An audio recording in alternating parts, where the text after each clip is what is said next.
They stand on their own 2 feet. They set up their own righteousness. They argue all these doctrinal points, and they think they're right and everybody else is wrong. And they think they're going to heaven. But they're listening to their own thoughts. They're speaking and prophesying out of their own imagination, as Jeremiah's false prophets in his day did. God hated that. God hates when we prophesy out of our own imagination. We must prophesy according to this word, the Logos of God. This Logos validates whether a prophet is real or not. You can test everything I'm saying, it'll go right back to the word. And because I'm on the word, and because I'm carrying my cross and I'm in the fire, you better listen. When somebody preaches out of the fire, you better listen. And I'm telling you, people in Pilot Mountain who know about living lattes, that know about our history, that know about what we went through, that trying to come against us, let me tell you something. Know this, you're on notice. If you try to come against living lattes and it's God owned and operated, you're coming against God himself.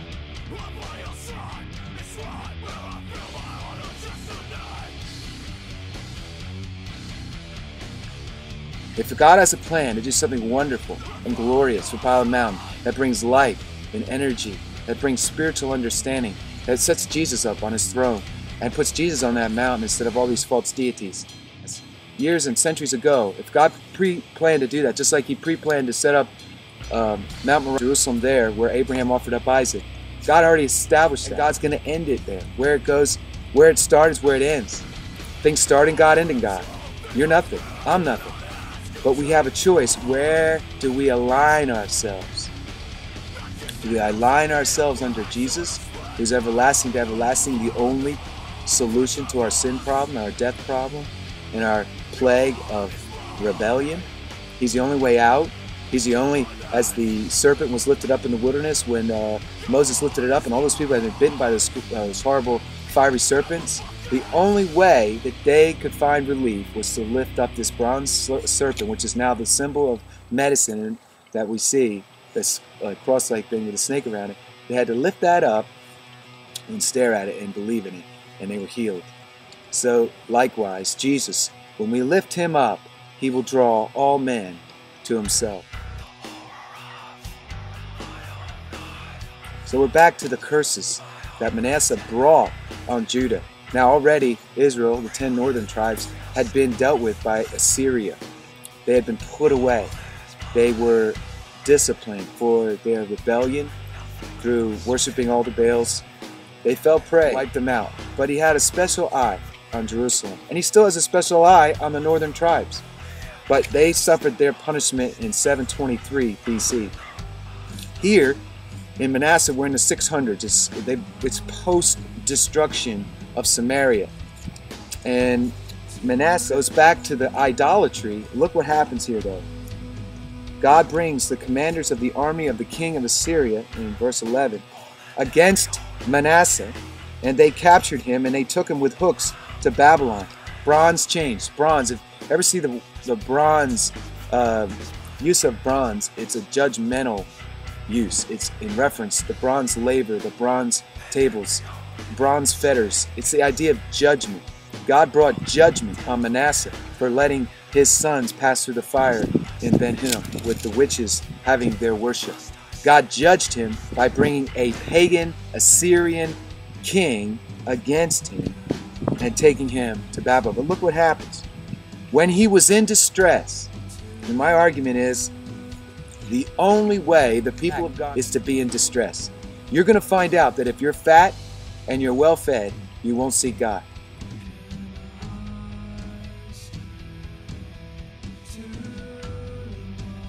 You've got to experience trouble. That's what happened in my life.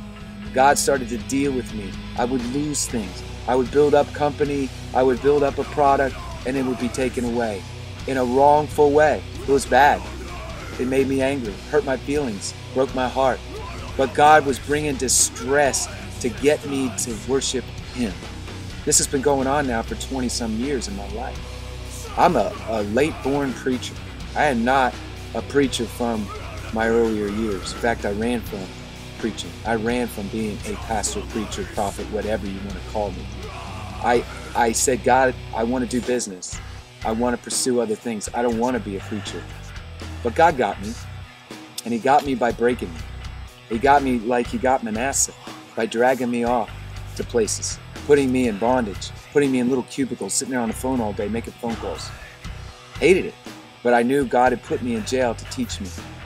And that's what happened here. Manasseh got his wits, came back, his senses, his eyes opened up. He entreated the Lord his God. What does that mean? It all starts with one word called seek. Seek God. That's how it starts for you and for me. We start to ask the questions of God. We start to say, why, God? Where? What are you doing? What do you want me to do for you, God? I'm confused. I'm lost. I'm scared, God. And that's how it started for Manasseh. And that's how it starts for every sinner that comes back to God and has to come to grips with his bondage into the reality of his judgment. We are all born in Egypt, bound to a very tyrannical, wicked, and cruel master, Satan. Manasseh comes to his senses once he's in Babylon, deprived of his throne, deprived of the features and benefits of the throne, his food, his concubines, the blessings of what he had. And it says here that he prayed and humbled himself before the Lord, and God was moved by his entreaty. Whenever you pray, no matter what sins you've committed, if you're a witch, if you're a mason, if you have made vows and oaths to false deity, and you know it, and you don't know how to get out, you're scared, and you're wondering, how do I get out of this Masonic lodge that I'm stuck in?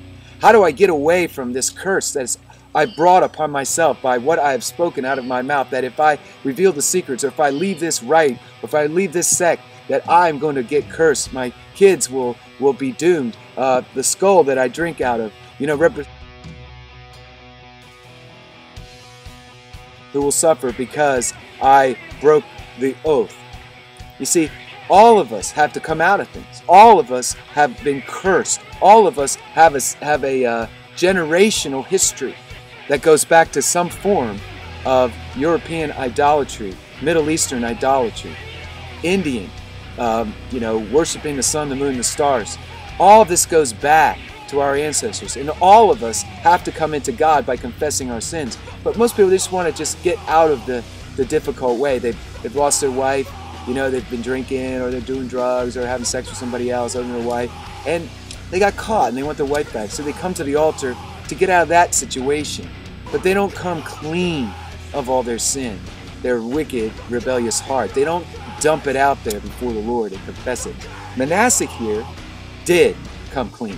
Manasseh here humbled himself, mourned over the reality of his sin because he was in a distressful place.